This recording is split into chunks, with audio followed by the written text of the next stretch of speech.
Prepare-se para embarcar em uma jornada repleta de aprendizado, motivação e histórias de sucesso. Doses Milionárias. Um programa que vai te proporcionar as ferramentas necessárias para conquistar seus objetivos e impulsionar sua vida. Boa tarde! Estamos começando a temporada 2025 do nosso podcast com novidades, não é mesmo?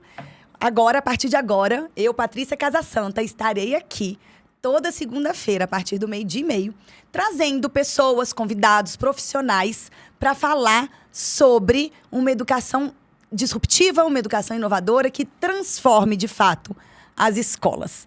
E eu estou muito animada com essa nova fase. Acho que vai ser uma oportunidade muito bacana de conexão com outros gestores, professores, famílias, né? Porque cada vez mais está aumentando essa procura por uma educação disruptiva.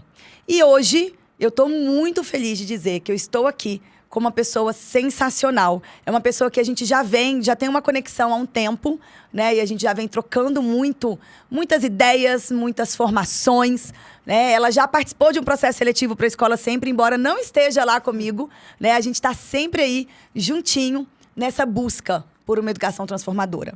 E eu hoje, a minha convidada de hoje é Renata Martins.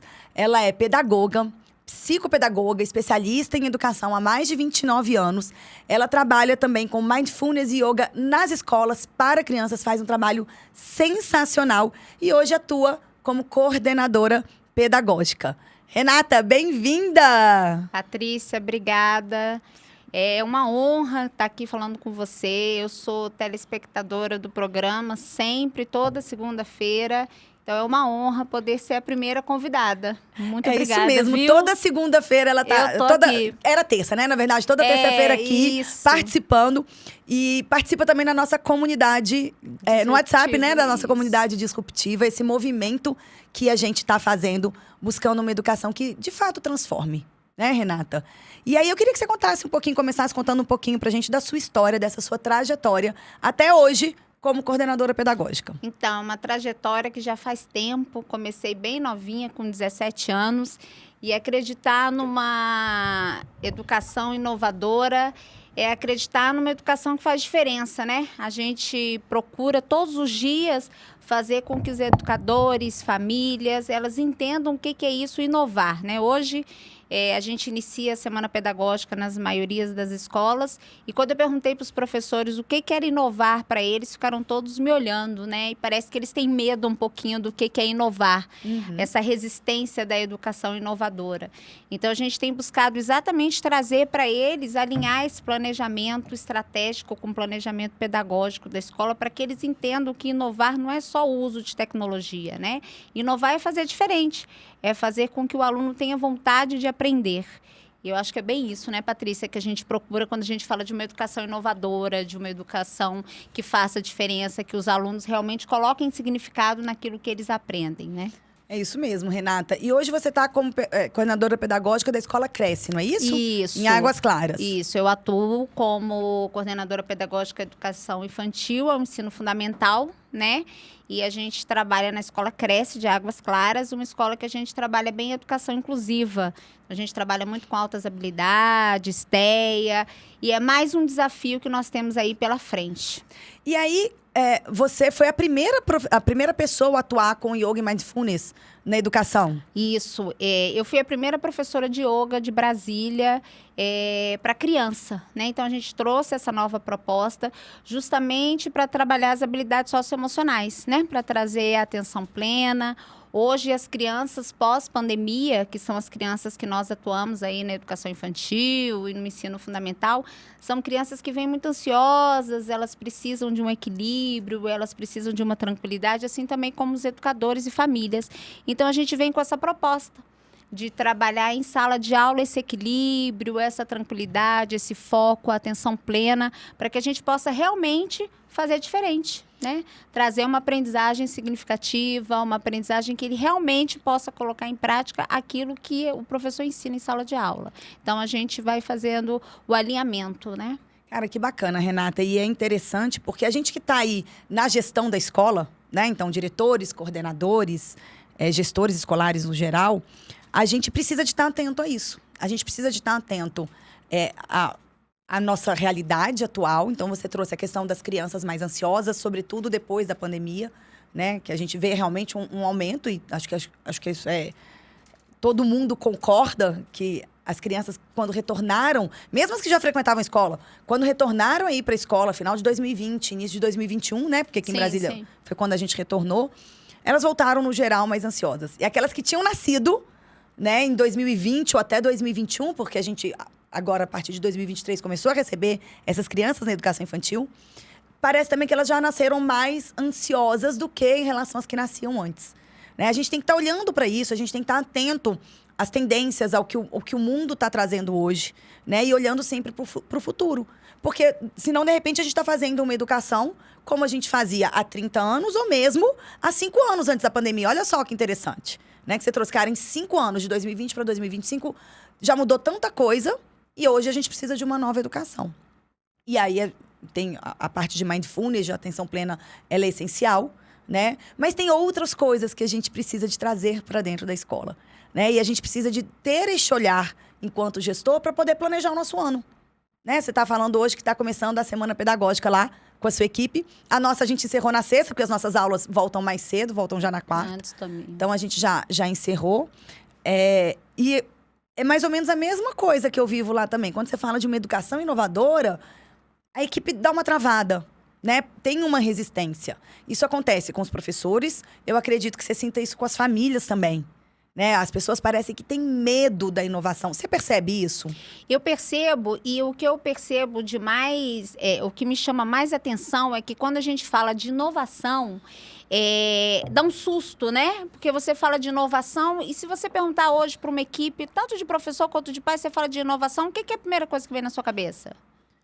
Bom, na minha vem várias coisas, então acho que eu não posso dizer. Se coloca no lugar deles, tecnologia. Tecnologia, né? Normalmente é o que vem. Eles só pensam em tecnologia. E acham que vai ter uma lousa digital e o livro no tablet. Exatamente, que eles vão ter todas aquelas plataformas e que tudo vai ficar mais fácil, né? E isso pode trazer tanto um interesse quanto uma repulsa. Exatamente. Porque na educação infantil os pais não querem. Exatamente, até porque existem, né, todos uns estudos que a gente vê que hoje o uso de tela não é mais como era antigamente, que foi o que a gente usou na pandemia, né? Então, quando a gente fala de inovação, eles têm aquele plus de, eu vou usar só a tecnologia, vou usar o computador. E hoje eu falo bem isso para eles, que não é. A inovar é você fazer diferente, é você alinhar o seu trabalho e saber que o planejamento estratégico, ele é a longo prazo, o pedagógico é o imediato, é o que você vai fazer, mas que inovar, você tem que saber inovar com inteligência, né? A seu favor. Então, trazer inovação é trazer para os alunos de hoje o que eles têm na mão, né? É eles saberem superar desafios, resolver problemas, habilidades socioemocionais. Então, isso é inovar, isso é fazer a diferença, né? Então, assim, deixar um pouquinho de achar que só tecnologia quer inovar, mas saber aliar os dois, né? Hoje eu falei muito isso na palestra, né? Que a gente tem que saber aliar o fazer diferente, mas não somente ligados à tecnologia, saber utilizar os dois. Esse é o grande desafio. Eu não sei se acontece lá com você, mas às vezes quem é da área da educação também pode pensar em metodologias ativas. Então, inovar é colocar a metodologia ativa aqui, vou botar uma sala de aula invertida e uma gamificação e estou inovando. E também não é só isso, né? Exatamente. E aí, quando você olha para isso, como que você tem trazido para esse planejamento, né? Porque o planejamento estratégico, a gente vai olhar para a empresa num prazo mais longo, né? E para alcançar, inclusive, esse planejamento estratégico, a gente precisa de um bom planejamento pedagógico, né? Porque o produto da escola é essa pedagogia, né? Como que você tem procurado colocar neste planejamento da sua escola, né, do Cresce lá, essa educação mais inovadora? Como que você tem conseguido trazer ou buscado? Porque às vezes a gente não consegue, mas tá na busca. Como que você tem feito isso? É uma busca, né? Eu acho que acho que é mais importante mesmo, do né? que... É uma busca, e eu digo que é um trabalho de formiguinha, né? Como que é o planejamento estratégico? O que eu entendo e trabalho com planejamento estratégico, né? Saber onde eu tô, o caminho que eu vou seguir e traçar metas claras, né, objetivas. Então, eu vejo que na escola, você conhecer a sua comunidade, conhecer a sua família, né, a família que trabalha com você. A gente até estava lá falando um pouquinho lá fora, exatamente essa diferença, né, da família que eu atendo para a família que você atende. Né? Então, é exatamente alinhar esses objetivos. É importante que nós, gestores, junto com os nossos educadores e junto com as famílias também, que é importante que as famílias estejam presentes nesse planejamento, né?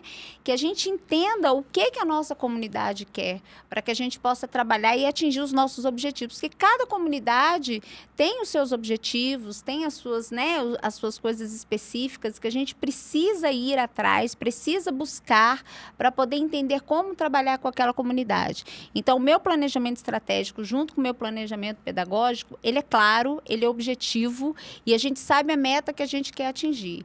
Então, a gente já tem tudo programado para poder chegar no final do ano e fazer uma avaliação do que a gente pode melhorar ou não. Então, Em termos de exatamente inovação. trabalhar esse caminho de inovação, porque inovar pode parecer fácil falar, mas é muito complicado.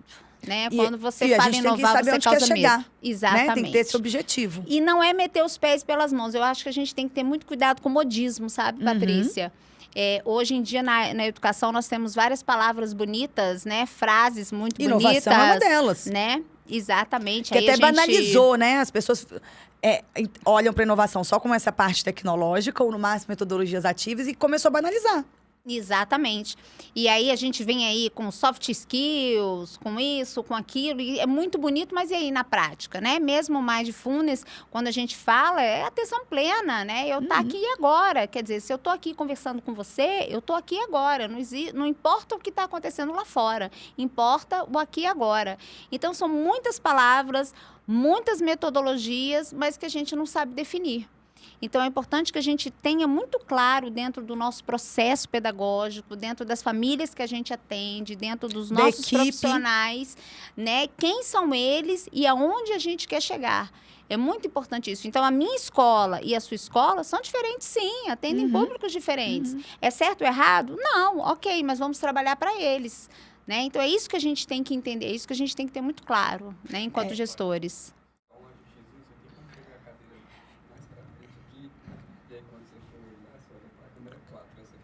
Tá. Bom, ajustes técnicos feitos.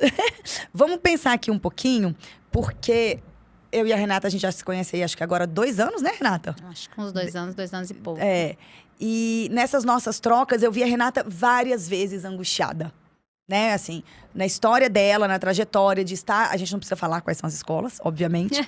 Mas de estar em escolas que ela via que até o seu potencial estava sendo subaproveitado, né? De tentar colocar algo em prática, ou como coordenadora, ou como orientadora pedagógica, né? E a escola te travar. E eu acho que essa sua experiência é muito bacana para a gente compartilhar com os gestores. E mesmo com professores e orientadores, enfim, que estejam buscando essa seara da inovação, mas se sentem, às vezes, travados pela gestão da escola, né?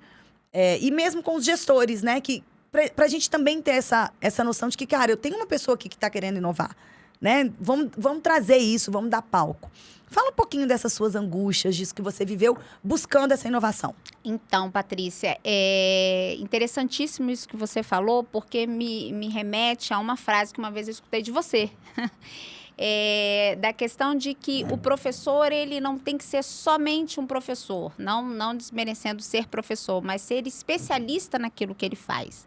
Né? Você fala muito isso. Especialista em desenvolvimento de futuros. Exatamente, eu acho isso fantástico. Confesso que eu repito, que eu bom. copio. E é exatamente isso, você saber aproveitar o seu profissional. O que eu quero enquanto gestora, enquanto coordenadora pedagógica, que o meu professor, ele não seja um agente passivo dentro da sala de aula, né? Que, pelo contrário, que ele inove, que ele me supere, né? Sim. Que ele queira ser... Eu falei isso esses dias para as minhas professoras, que foi uma coisa que eu aprendi com a minha mãe, né? Minha mãe sempre falava assim, o meu teto é o seu piso. Então, eu falo com elas, eu quero que vocês partam daqui de onde eu tô, né, para continuar, para melhorar, para serem melhores do que eu. Exatamente. Eu lembro que uma vez, bem rapidinho contando, eu lembro que uma vez eu fui entrevistar um estagiário e eu fiz aquela clássica pergunta para ele, né, que eu acho que nem se usa mais quando vai se entrevistar, onde é que você se vê daqui a 5 anos? E ele me respondeu no seu lugar. Olha. Né? E nessa época eu era diretora da escola e foi um cara que eu contratei, porque eu vi que ele tinha, né, vontade demais de não Tinha ser uma ânsia, né? estagiário, né? Então, quando você se sente fechado na caixinha, enquanto gestor, coordenador, enfim, o que você trabalha dentro da escola, é angustiante, porque você quer fazer mais, você vê que você pode mais, né? Dentro da escola, você tem que pensar que aquela sala, ela é somente um lugar para você começar, né, uma aprendizagem significativa, mas que nós temos vários outros lugares. Eu digo para os meus professores que enquanto o aluno ele anda pela escola, ele está sendo alfabetizado, Sim. né?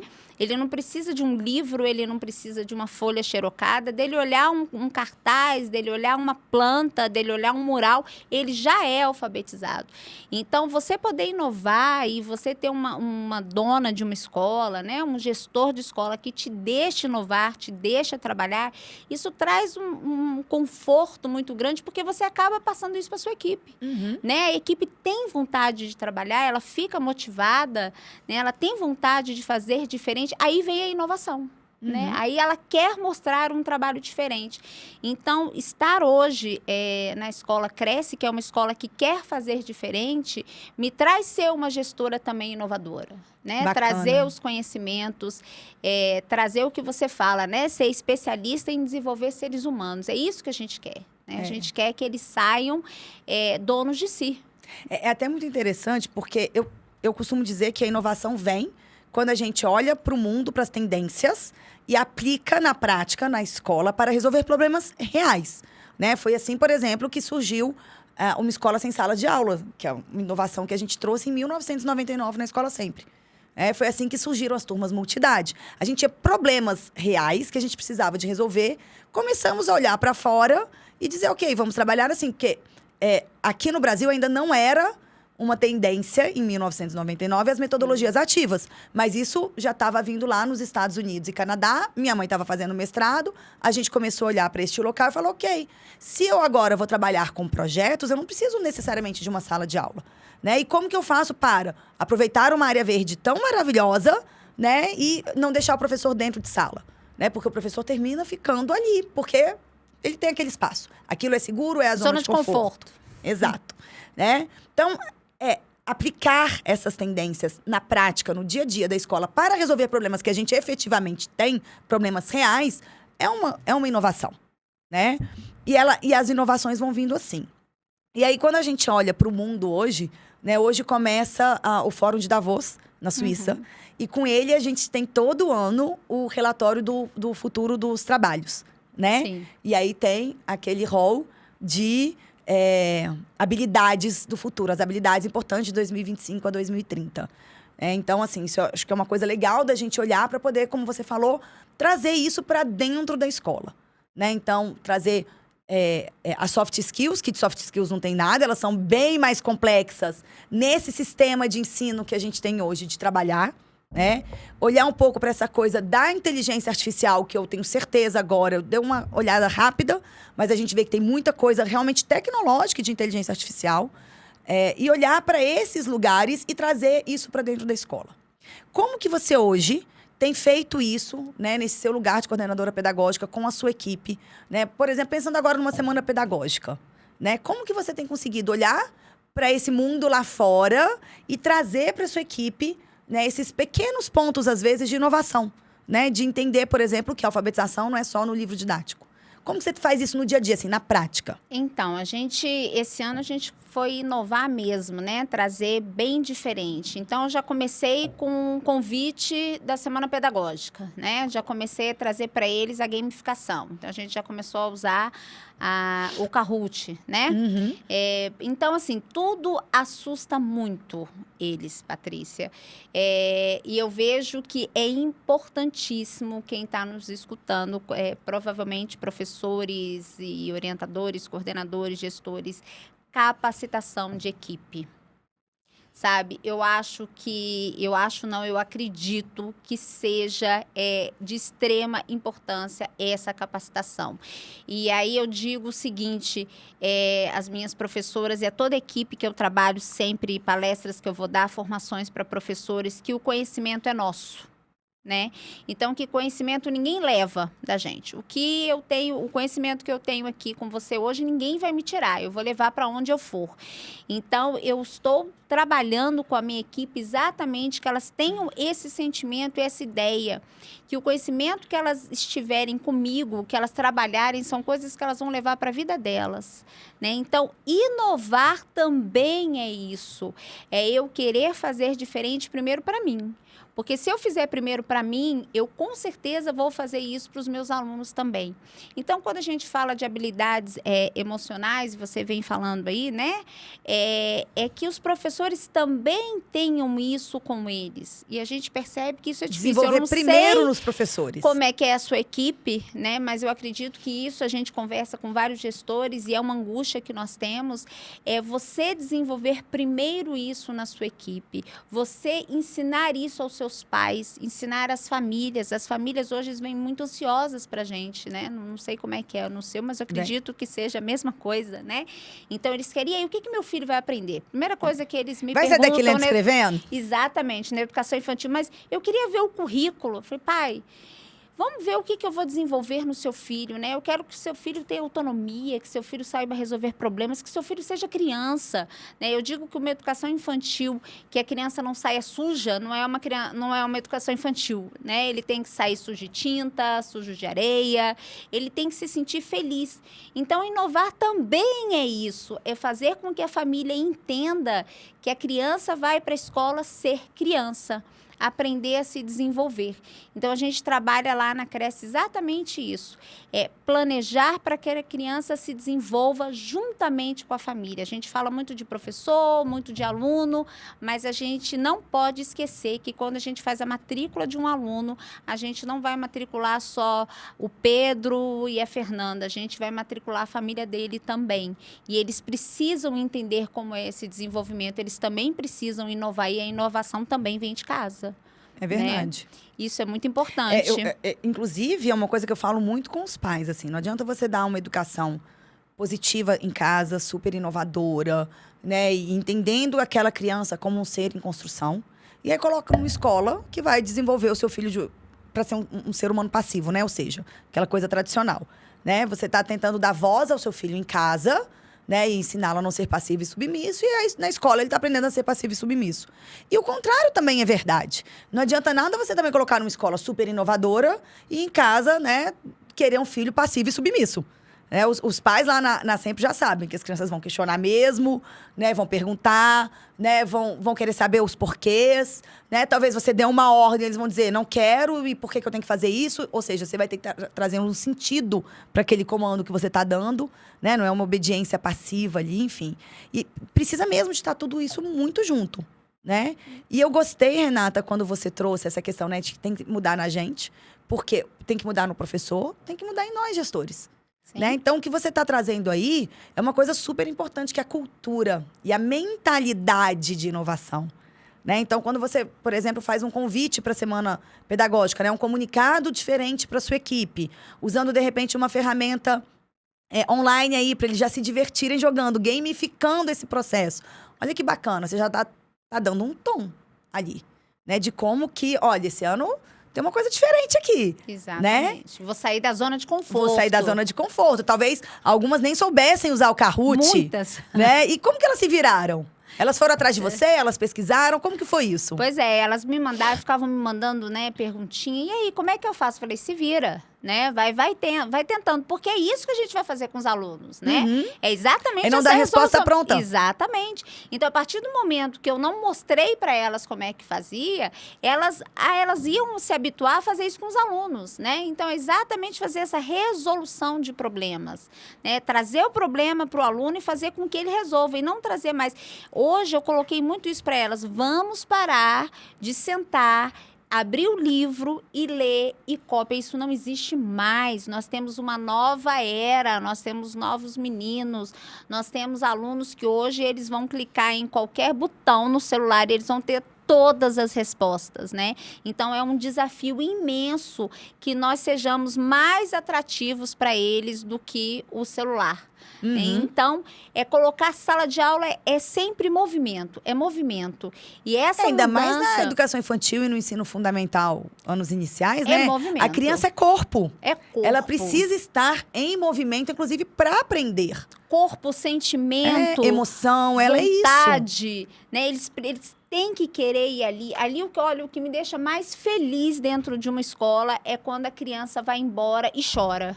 Né? Não quer ir embora. É muito bom mesmo. É uma satisfação. Eu acho que você deve sentir essa mesma satisfação que a gente fala Hoje assim, mesmo ufa. teve um que foi comprar uniforme na escola com a mãe, não quis ir embora, não. Tava lá chorando, a coordenadora teve que ir lá e mediar e tentar. Porque não queria ir embora, gente. Ainda nem começaram as aulas. Um dia desses, pediu pra mãe ligar lá na escola e falar assim, quanto tempo que a escola cresce, falta ainda para eu voltar, né? Então, assim, é gostoso você ter isso, porque isso quer dizer que a escola está em movimento. Escola é movimento. Né? Então, quando a gente fala em inovação, a gente fala em movimento, buscar novas estratégias. E voltando ao assunto da mudança, a mudança vem na gente. Né? O professor, ele precisa querer essa mudança. Ele precisa sentir essa mudança dentro dele, sabe, Patrícia? Ele precisa deixar um pouquinho aquilo que ele fez a vida inteira, porque a gente escuta muito, mas eu sempre fiz assim, deu certo. Eu tenho uma fala muito legal, que o professor é aquele que nunca saiu da sala de aula. O que isso significa? Significa que nós, professores, eu também sou professora. Também. Né? Então, a gente foi formada dentro de uma escola tradicional, como alunos dentro de uma sala de aula, portas fechadas, carteiras enfileiradas, livro didático. O professor sempre dizendo pra gente, agora é hora da aula de matemática, abra um livro na página tal, vamos aprender a somar. Né? Então, a gente vem dessa história. A gente se formou num curso tradicional. Eu não fui para pedagogia, eu fiz magistério. Eu fiz magistério e pedagogia. Pois é. Sou da época do mimeógrafo. Exato. Bom, a gente fazia, como é que chama? Pesquisa na enciclopédia Barça com papel ao maço, né? Sim, exatamente. Então, assim, mas mesmo dentro da psicologia, a estrutura universitária era essa mesma. Hoje nós temos tal aula e o professor é que vai dizer como que a coisa vai rodar ali.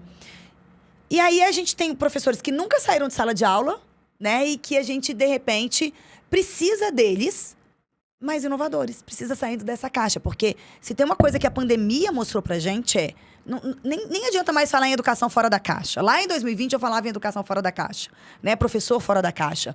Hoje nem adianta mais, né? Porque o pessoal da mudança com a pandemia, o pessoal da mudança veio, trouxe a mudança, descarregou a mudança, tirou tudo de dentro das caixas e carregou a caixa embora.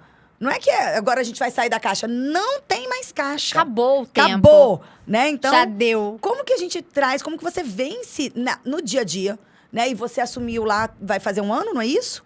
Em julho. Então, acho que ainda está bem fresco para você essa questão da resistência da equipe pedagógica, né? Que a gente sabe que é um desafio para os gestores. Então, quando você olha para o seu planejamento do ano, você coloca pontos, como, por exemplo, esse do convite da Semana Pedagógica, como que você vem mostrando essa mudança e quebrando essa resistência do professor? Hoje foi o primeiro dia, né? E foi muito legal, assim, eu saí muito feliz de lá até para vir para cá, porque foi exatamente, o assunto foram as metodologias ativas, né? E o planejamento. E exatamente, eu coloquei primeiro. Não adianta você ficar falando, né? Você falar, não adianta. Tem que botar a mão na massa. Botar a mão na massa. E aí eu coloquei a minha equipe para colocar a mão na massa. E quantas coisas elas me trouxeram, né? Quantos aprendizados elas me trouxeram do pouco que eu falei que são metodologias ativas, porque ainda traz aquele medo de não entender o que é. E, gente, é muito fácil, né? Não é nada mais do que você trabalhar o que os seus alunos estão pedindo. Trabalhar por pedagogia de projetos, trabalhar a gamificação, trabalhar a pedagogia colaborativa. É o que você faz sem saber que você faz. Uhum. Então, o professor ele tem que entender que ele, de repente, ele já faz, mas nunca ninguém deu um nome para ele. né? Nunca ninguém desenvolveu essa vontade nele. Então, eu trabalhei isso com as professoras e elas me trouxeram respostas, assim, excelentes, ideias diferentes. Por quê? Colocaram a mão na massa. E é aquilo que você falou, deixaram a caixinha lá atrás, né? E viram que elas já fazem. E aí, quando eu pedi que elas explicassem o que elas estavam fazendo, tornou tão fácil. Falou, mas é Tem só isso. também, né, Renata? Né? Você falou dessa questão da formação do professor, que a gente precisa de investir, né? Eu acho que isso é um ponto muito importante da gente ter no nosso planejamento pedagógico, esses contatos, não só a semana pedagógica, outros momentos de formação de professor. Eu acho que a escola precisa de investir nessa formação continuada. Mas, se você está buscando uma inovação, se você quer, por exemplo, que os seus professores trabalhem com metodologias ativas, gente, não faz mais sentido ter aquelas palestras, né, nas semanas pedagógicas para formação de professores, em que está só o palestrante lá na frente falando e mostrando PowerPoint, né? E a galera não tá aprendendo com a mão na massa, ou pesquisando, ou colocando o pessoal para pesquisar, para criar, né? Porque fica incoerente. Né? Exatamente. Eu falo que o corpo fala, né? Eu até falei isso hoje. Enquanto eu estava falando, o que acontece, né? Aquele braço assim, você vê que a pessoa não está prestando atenção. Mas quando você chama atenção e você coloca a mão na massa, você vê que dá aquela virada. E o que acontece em sala de aula, não é isso? É isso. Porque se o professor sentar e ficar em pé só falando, o que acontece com os meninos? Você percebe que eles estão em outro mundo, né? Que eles estão pensando em várias outras coisas, menos naquilo que você está falando. Mas se você colocar para que eles resolvam aquele problema, seja a idade que for, gente, a gente consegue isso.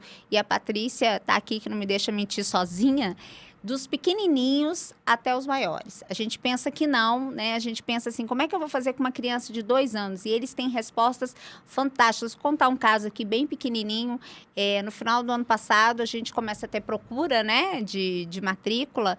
E eu mostro a escola para os pais, enfim, converso um pouquinho do pedagógico. E entrei na creche 1, que são crianças de 1 ano e meio, 2 anos. E aí veio um pequenininho, de 2 anos, e mostrou a escola para o pai. A sala de aula, olha, aqui é a nossa sala de aula, é aqui que nós estudamos, aqui é o banheiro que nós usamos, com 2 anos de idade.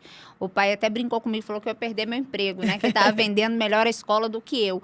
Então, assim, por que ele é assim? Porque nós desenvolvemos os alunos para que eles sejam autônomos, para que eles abram as portas da escola e mostrem o que eles fazem, né? Então, isso foi extremamente gratificante, esse aluno vendendo a matrícula. Ele vendeu uma matrícula para mim.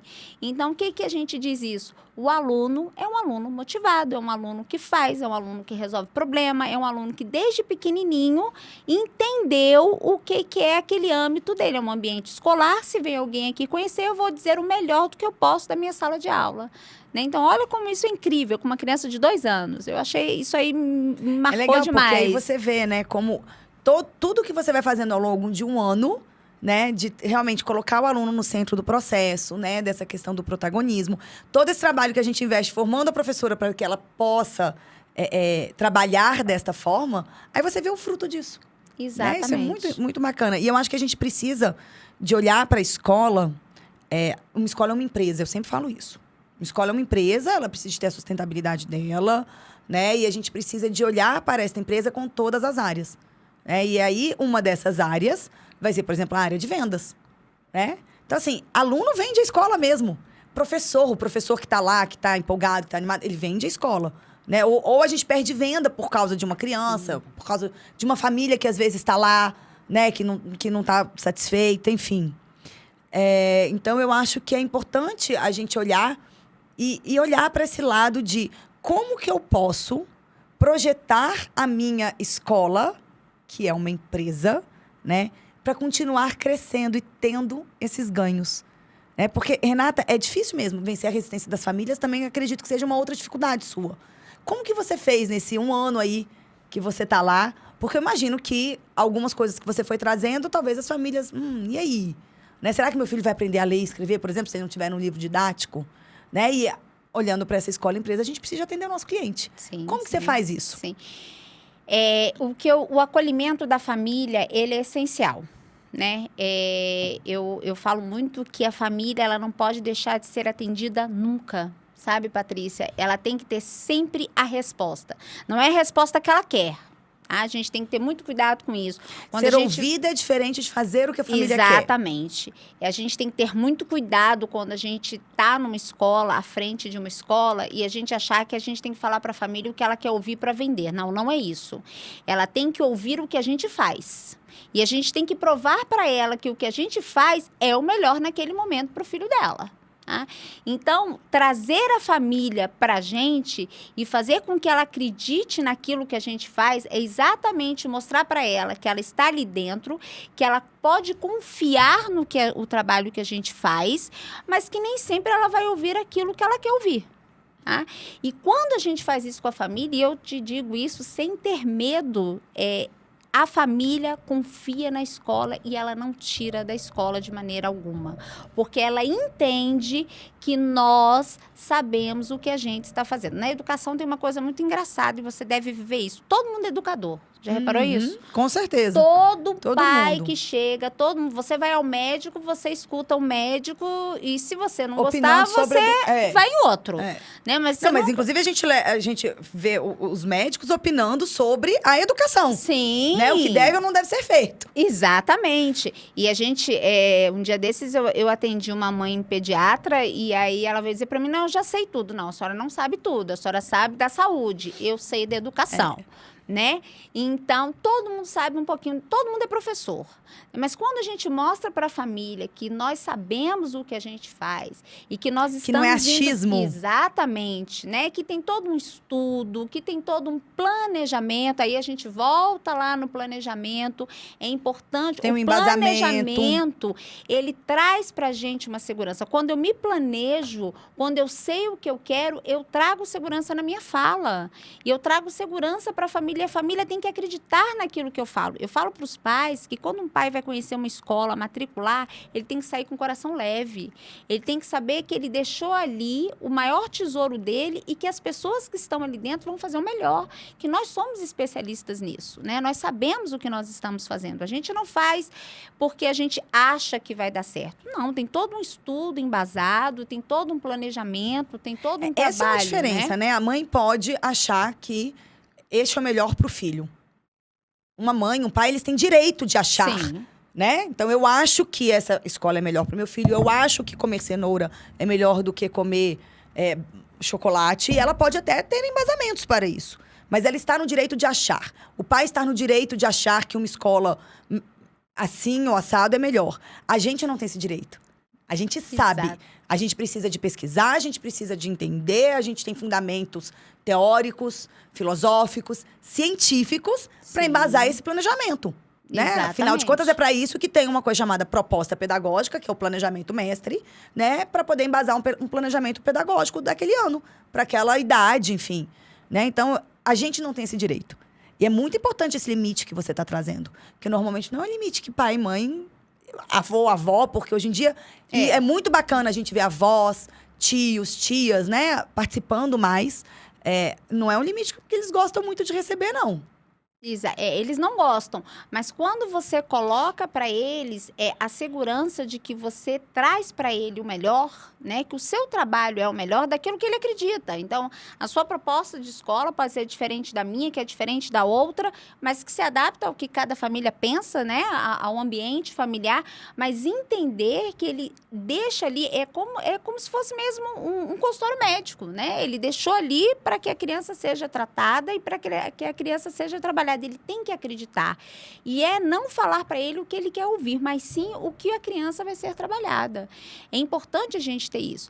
E aí, voltando novamente, é importante que a gente tenha sempre esse planejamento. Gente, planejar é saber aonde está, aonde eu vou, como eu vou fazer, para que as coisas não fiquem bagunçadas. E ter essas estratégias claras e definidas, né? Para chegar lá. Exatamente. E quando a gente tem essas estratégias, a gente passa para a família. É importante que a escola seja aberta à família, né? Quando a gente faz projetos de trazer a família para dentro da escola, é exatamente para que a família veja o que está sendo trabalhado com o filho dela, né? E para que ela possa perpetuar isso em casa. É importante a gente ter esse trabalho em conjunto, é o que você fala, né? Eu tenho uma escola, que é uma escola que tem uma educação diferenciada, que eu trabalho a conversa, que eu trabalho... E em casa eu não tenho a mesma postura, não dá certo. né? Então, eu recebo muitos pais, não sei se você está passando por isso, mas acredito que sim, a questão das telas. Sim, isso Né? é um desafio, acho que é um desafio para todo mundo, né? Acho que essa questão da tela, sobretudo na primeira infância, aí ainda eu diria até uns 8, 9 anos. É um problema que a escola precisa de se voltar para ele também, não só as Exatamente. famílias. E aí a gente escuta, mas você usa tela na escola? Peraí, a tela na escola ela é usada com uma intencionalidade. Tem Ela todo um também não é a vilã trabalho, completa, né? né? Mas aí você ouve da criança que o pai, quando não está aguentando mais, coloca para assistir o desenho. E aí, olha a incoerência, né? Eu pergunto na escola como é que eu uso tela, mas quando eu não dou mais conta do meu filho, eu coloco o filho na tela? Então, peraí. Então, essa conversa, essa comunicação entre família e escola é muito importante. Nós precisamos estar... É um casamento. Eu falo para os pais que é um casamento, né? É isso mesmo. Nós precisamos alinhar aquilo que a gente pensa. Então, se eu peço para a escola a questão da tela, que eu acho que também é um tema muito legal para se falar, porque é um tema que hoje Até tá porque meio inovação, as pessoas embaralhado, entendem que é tela também. né? Exatamente. O professor entende que a inovação é quando eu não tenho mais o que fazer com o aluno, eu coloco ele para ver alguma coisa em tela e ok, tá tranquilo e vamos seguir. Não é isso, né? Mas que a família esteja muito equilibrada com a escola, com o que ela pensa. Então, não adianta nada eu querer fazer bonito e colocar numa escola que tem uma proposta pedagógica totalmente diferente se eu em casa faço outra coisa. A importância, eu sempre falo, né? A gente precisa de escolher escola de acordo com quem a gente quer que nossos filhos se tornem. Né? Exatamente. Quem é este ser humano que eu quero que ele seja no futuro? Que pode ser daqui a 2 anos ou pode ser daqui a 20. Não interessa, né? Para sempre é futuro. E a gente precisa de olhar para essa escola e buscar uma escola coerente em termos de valores. Né? Daquilo que a escola acredita em termos de desenvolvimento de seres humanos, para ver se isso está de acordo com o que eu acredito que eu quero desenvolver no meu filho. Exatamente. Né? E aí vem essa coerência, acho que fica mais fácil até de quebrar essas resistências à inovação que às vezes a gente vê. Exatamente. E assim, o que você falou me trouxe algo que eu tenho discutido um dia desses. É a questão seguinte, quando a gente fala de criança, né, a gente traz dos nossos pais, avós, né? O que a gente escutava dos nossos pais, dos nossos avós? O que você quer ser quando crescer, não é isso? Isso. E aí, o que a gente falava? Eu quero ser professor, eu quero ser médico, não é isso?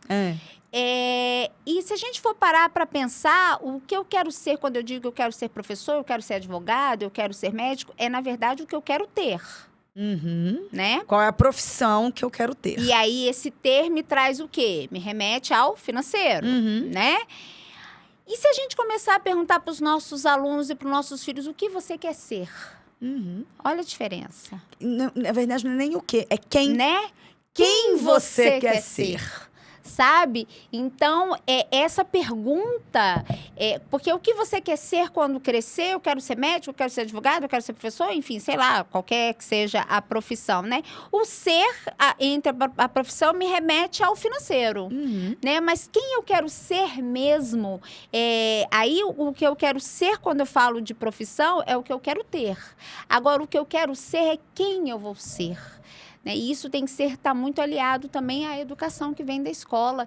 Isso me chamou muita atenção, uma pessoa me falou isso em casa, essa comparação, e essa comparação me fez pensar muito na semana pedagógica e no trabalho que a gente vai fazer no planejamento pedagógico e estratégico, quem eu quero formar, o que os meus alunos querem ser, não ser profissionalmente, porque isso aí ele vai escolher quando ele for maior ou não, né? A gente vê tanta troca aí de faculdade, mas o que ele quer ser, quem ele quer ser no mundo, qual a diferença que ele quer fazer no mundo.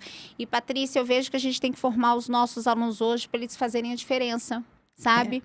Porque o mundo, ele tá muito complicado. A gente não sabe o que vai ser amanhã. A gente não sabe mesmo. Eu estava na Semana Pedagógica semana passada com as professoras, e lá na Sempre, esse ano, nosso tema é futuro.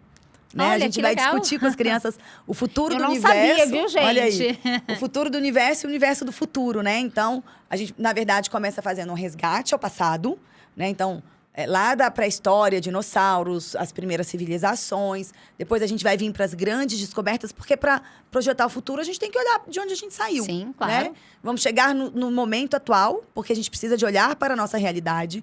Né? A gente vai olhar para essa nossa realidade e ver quais são as questões que nós já temos hoje e os problemas que a gente já está projetando para o futuro, para no segundo semestre. Aí a gente vai trabalhar com as crianças só projeções de futuros desejáveis. Ou seja, dentro de todo esse cenário que se desenha, como que a gente pode, né? Como que a gente imagina o mundo, a vida no futuro e como que a gente pode criar hoje soluções. E é interessante porque eu falei exatamente isso. A gente hoje, não adianta mais a gente formar só seres humanos para ter uma profissão. Porque quando a gente está educando, visando passar, ser aprovado no Enem, entrar numa graduação, que hoje todo mundo diz que não faz isso, mas a gente sabe que na prática é o que acontece, sobretudo quando você vai para o ensino fundamental. E médio. Mesmo assim, acho que já a partir do 5º ano já está bem assim, Sim. né? Então, o ensino fundamental e médio, mesmo que a escola fale que não, é isso que ela está fazendo. Ela está educando, assim, o que eu quero ter no futuro, porque eu preciso de fazer uma graduação para ter uma profissão. A gente nem sabe exatamente quais são as profissões Do futuro. Olhem o relatório do futuro do trabalho. Super recomendo, porque ele já está mostrando algumas coisas bem diferentes. Mas não adianta mais a gente formar esse ser humano. A gente precisa formar um ser humano para olhar quem eu sou e como eu posso contribuir para a humanidade. Né? Quando a gente fala da 5ª Revolução Industrial, que é uma revolução que traz a máquina em conjunto com o ser humano, exatamente essa fusão, e a inteligência artificial está aí para provar isso. É a educação 5.0. Né? É isso. Então, a gente precisa de falar dessa educação 5.0 e entender que é uma revolução que traz à tona a sustentabilidade dos seres humanos no planeta Terra. Como eu posso contribuir para uma sociedade mais justa, para uma sociedade mais sustentável, para um mundo melhor mesmo, né? E tirar um pouco a poesia de como eu vou trazer isso para fazer um mundo melhor, que aí na prática, né? Temos esse problema, como que você vai resolver? A gente precisa de trazer esse olhar. E é muito legal, Renata, que a escola e a escola de educação infantil, eu arrisco inclusive dizer que a escola de educação infantil e de ensino fundamental de anos iniciais, ela tem um espaço muito bacana para isso. É um espaço propício para você já começar a formar, né, essa mentalidade. E sim, a gente tem um pouco mais de flexibilidade do que o ensino fundamental de anos finais e o ensino médio, né? E aí, talvez, formando de agora esses seres humanos, a hora que eles estiverem lá no ensino fundamental e médio, eles já não vão mais querer. A preocupação deles, inclusive, já não vai ser mais com qual a graduação que eu vou fazer, mas sim aprendendo desde pequeno em como eu posso contribuir, desenvolver projetos realmente que façam sentido, né? E eu acho que é muito legal. Eu acho que a educação infantil, nesse sentido, e o ensino fundamental 1, ele é um solo fértil. Sim, né, para isso. Você tem várias possibilidades. E eu acho que a partir disso a gente consegue trazer uma inovação. Isso, Como e que você vê isso? A inovação do que você está dizendo aí é exatamente isso, né? Aí a gente já vai falar de formar desde pequenininho para chegar ali no... Eu sei que você tem essa resistência do Fundamental 2 e médio, né? Até o Fundamental 2, até o 9º ano, a Larissa já prometeu. Já, né? Já, até o 9º ano. Mas a gente vai chegar até o médio. Mas Nossa. Por que eu digo isso até o médio? Porque eu vejo que hoje, Patrícia, os nossos jovens, e aí a gente pode começar a trabalhar isso desde os pequenininhos, sim, e aí se torna esse solo fértil, onde a gente tem essa grandeza, e a gente se empolga até para falar, né? Porque é tanta coisa que a gente pode fazer com essas crianças, mas é que eles entendam que a profissão que eles escolherem no futuro, e a gente fala assim, teve uma reportagem que apareceu, não sei em qual jornal, e que as crianças dentro da inteligência artificial, eles iam dizendo as profissões que eles gostariam e a inteligência artificial ia colocando a carinha deles mais velhos dentro daquela profissão. Professor e tal, seja lá o que for, né? Mas que eles entendam que o que eles escolherem fazer, gente, eu não digo nem de graduação, e, enfim, essa questão, mas o que eles escolherem fazer que façam a diferença no mundo. Né? E aí a gente vai voltar um pouquinho ao que a sua proposta desse ano na escola de resgatar o passado. O que era no passado, né? No passado, ninguém escolhia ser, vamos supor, um médico para ser um médico, somente porque ele achava bonito ser médico e ganhar dinheiro. Ele tinha um propósito para aquilo. Né? Uma pessoa, quando escolhia ser costureira, ela tinha um propósito para ser costureira, ela tinha amor por aquilo. Hoje, não. Né? Hoje você pergunta para um menino, aí agora, vamos lá, porque você tem a resistência no ensino médio, né? Eu vou ser médico por quê? Porque dá dinheiro.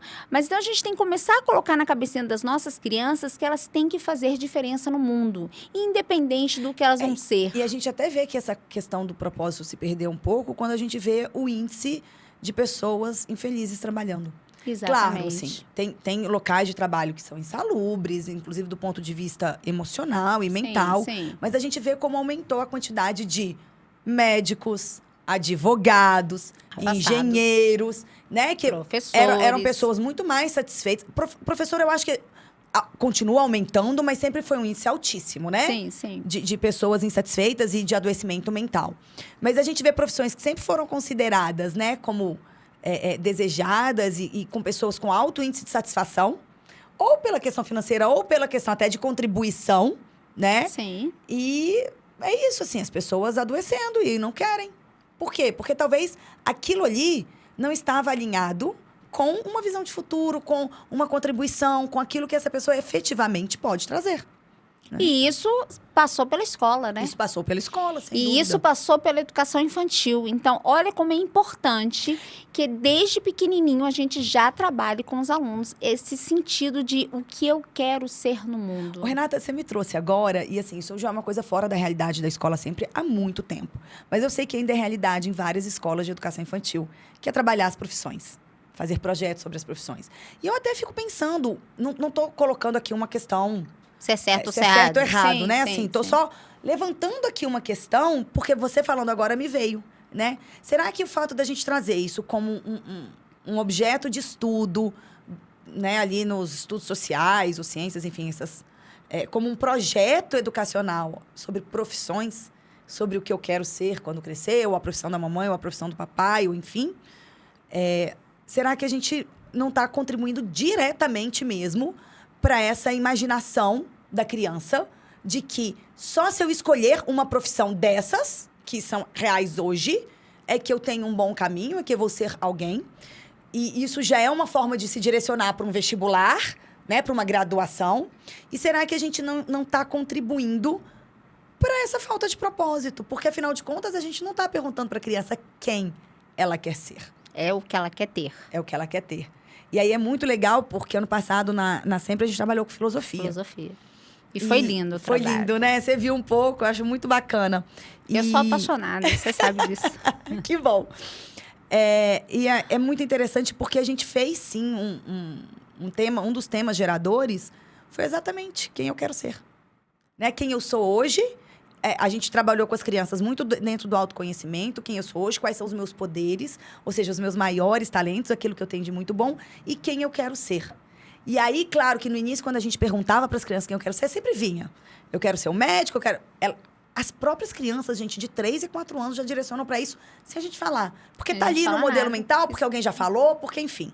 E elas nunca ouviram isso dentro da Sempre. Porque as crianças que estão lá, a gente já não trabalha mais com esses temas assim. Lá na Cresce a gente também não trabalha mais.